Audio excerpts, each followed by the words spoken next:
भाव निभाता मानव एक भक्ति करनाता। एक भक्ति करनाता है। दिव्यात्माएं कर्म से ही कर्म महानता होता है। कर्म जैसा करता है आदमी वैसा उसको पूजा जाता है। पूजा जाता है।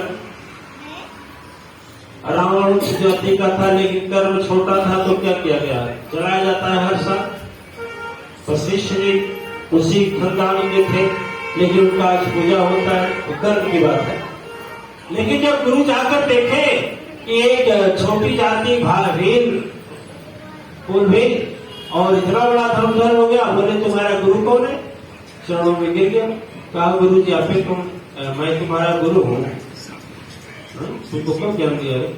कहा आप याद करें उस दिन की वाणी कहानी बनी सदगुरु हृदय शताती। तिरस्कार किए और डांट दिए फिर वापस बात दिमाग नया थी। आज वापस उदास होकर इस घोर घना घोर जंगल में मूर्ति बनाया। तब श्रद्धा शक्ति विश्वास से प्रभु ने आपकी दया से मैं सर्वगुण पाया। सारा विद्या सीख लिया और कुत्ता का मुंह को भोग रहा था। जब तक वो मुंह बंद करे उतने ही देर में उसके मुंह को बाणों से भरने वाला मैं ही हूं। कहने का मतलब है इसके आगे हम नहीं कहेंगे, इसके आगे यही कहेंगे कि यदि उसके पास विश्वास और श्रद्धा था तो मिट्टी की मूर्ति भी बना करके उन्होंने सीख ले ना। उसी तरह से यदि हम सदगुरु बनाते हैं और हमारे अंदर यदि विश्वास है दिव्य आत्माएं, तो हम दिल्ली नहीं विदेश या कहीं भी रहें तो भी हम सदगुरु से वह सब कुछ पा सकते हैं जो नहीं पाया जा सकता है और जो नहीं सोचा जा सकता।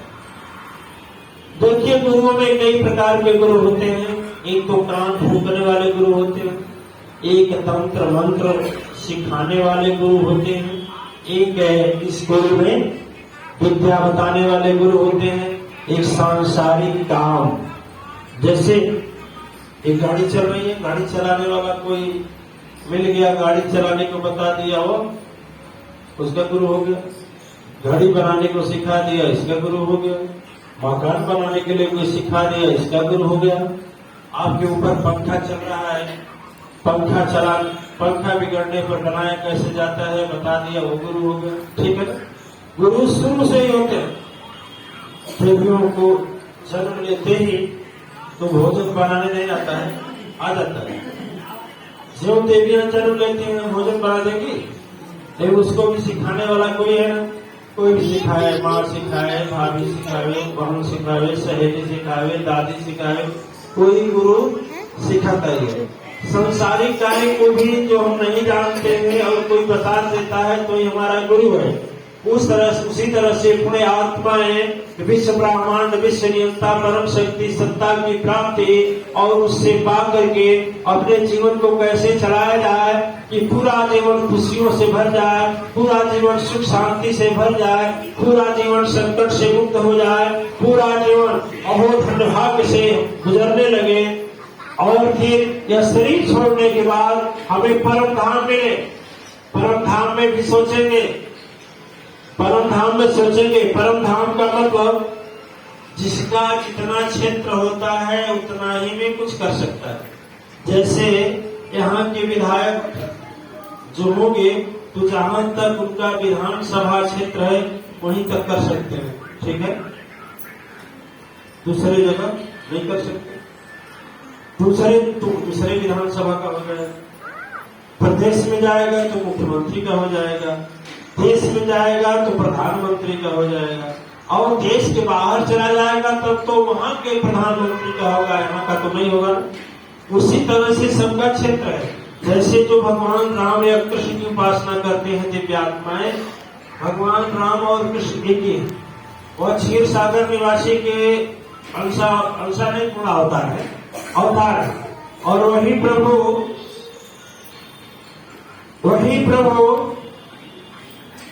जहां जिसका मतलब आप लोग पढ़े हैं नहीं, एक हनुमान चालीसा में आता है कि अंत समय रघुपति पुर जाए, जहाँ जन्म हरि भक्त कहाई।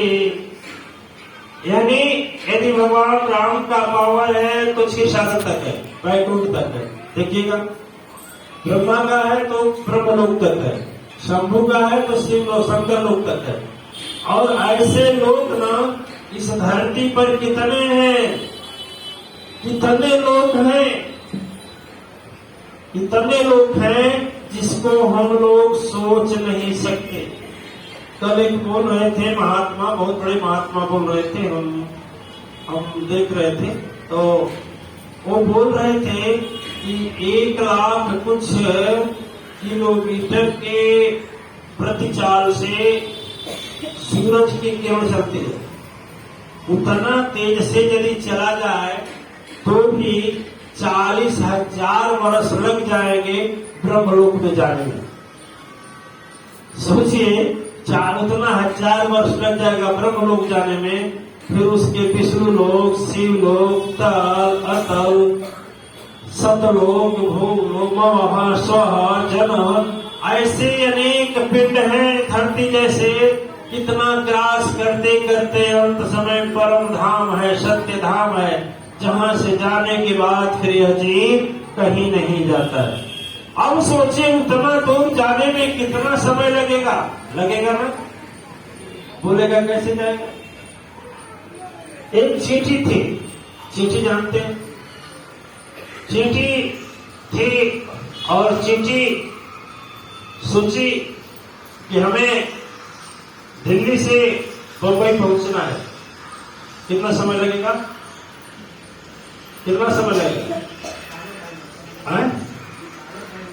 1 साल। 1 साल तो लग जाएगा, उखला जाते हैं। आपका क्या लगता है? 1 लाख 1 साल में चली जाएगी? आप अनुभव करें।